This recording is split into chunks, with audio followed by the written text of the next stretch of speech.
ఫిబ్రవరి 28. ఆయన వారిని నశింపజేసి నీ ఎదుట వారిని కూలద్రోయును గనుక నీవు వారిని వెళ్ళగొట్టి నశింపజేసేదవు.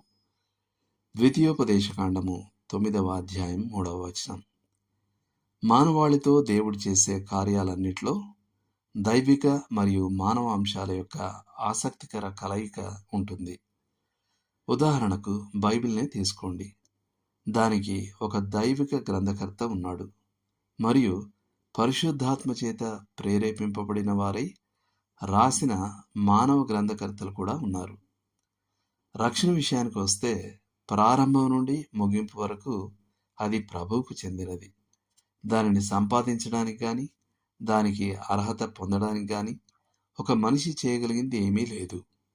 అయినప్పటికీ అతను విశ్వాసం ద్వారా దానిని స్వీకరించాలి. దేవుడు స్పష్టంగా వ్యక్తుల్ని ఏర్పరచుకుంటాడు, కానీ వారు ఇరుకు ద్వారంలో ప్రవేశించాలి. అందుకే పౌలు దేవుడు ఏర్పరచుకొనిన వారి విశ్వాసం గూర్చి తీతుకు రాశాడు. తీతు 1:1. దైవిక కోణం నుండి మనం దేవుని శక్తి వలన కాపాడబడుచున్నాం.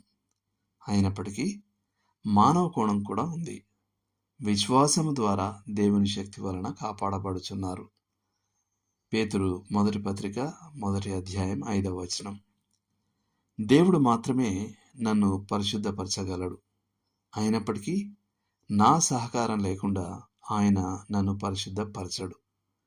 నేను నా విశ్వాసమునకు ధైర్యమును, ధైర్యమునకు జ్ఞానమును, జ్ఞానమునకు ఆశా నిగ్రహమును, ఆశా నిగ్రహమునకు సహనమును, సహనమునకు భక్తిని, భక్తికి సహోదర ప్రేమను, సహోదర ప్రేమకు దయను జోడించాలి.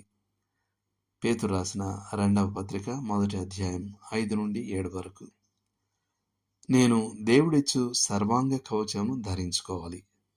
ఎఫెసీ పత్రిక 6వ అధ్యాయం 13 నుండి 18 వరకు. ప్రాచీన పురుషుని స్వభావం వదిలివేసి నవీన పురుషుని స్వభావమును ధరించుకోవాలి. ఎఫెసీ పత్రిక 4వ అధ్యాయం 22 నుండి 24 వరకు. నేను ఆత్మానుసారంగా నడుచుకోవాలి. గలతీ పత్రిక 5వ అధ్యాయం 16వ వచనం. క్రైస్తవ పరిచర్య యొక్క ప్రతి రంగంలో మీరు దైవిక మరియు మానవ అంశాల కలయికను కనుగొంటారు. పౌలు నాటుతాడు, అపోల్లో నీళ్లు పోస్తాడు, కానీ వృద్ధి కలగజేసేవాడు దేవుడే. కొరింథీయులకు రాసిన మొదటి పత్రిక 3వ అధ్యాయం 6వ వచనం.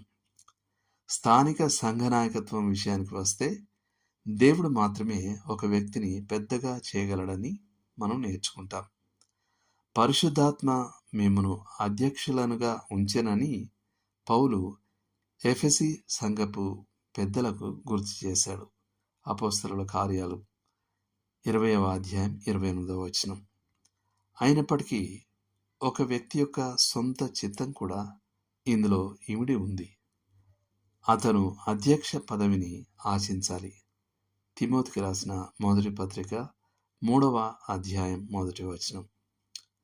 చివరిగా మనం ప్రారంభించిన వాక్య భాగంలో మన శత్రువులను నాశనం చేసేది దేవుడేనని మనం చూస్తాం, కానీ మనమే వారిని వెళ్ళగొట్టి నాశనం చేయాలి.